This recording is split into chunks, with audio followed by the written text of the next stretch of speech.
Galit na galit nga itong si Ramon at hindi nga niya matanggap na nawala na ang kanyang negosyo at lahat ng ari-arian niya dahil kinuha na ito ng gobyerno. Kaya naman dahil sa galit nga niya ay wala nga siyang ibang sinisi kundi ang kanyang sariling anak na si Tanggol dahil raw nakisawsaw raw ito sa politiko at ngayon ay nakabangga nga nila ang mga girero at hindi ito matatanggap basta-basta ni Ramon at alam niya na dahil ito kay Tanggol dahil sa katigasan nga ng ulo nito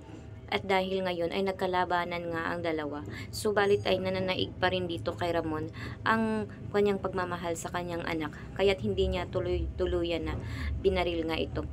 Subalit pinaghiganti naman ni Tanggol ang kanyang sarili at ang kanyang kaibigan na tama lang naman ang kanyang ginawa dahil hindi naman raw mabuti ang kanyang ginawang negosyo. Kaya naman sa ngayon nga ay walang magawa nga itong si Ramon kundi ang tanggapin na lang ang katotohanan na walang-wala na nga sila.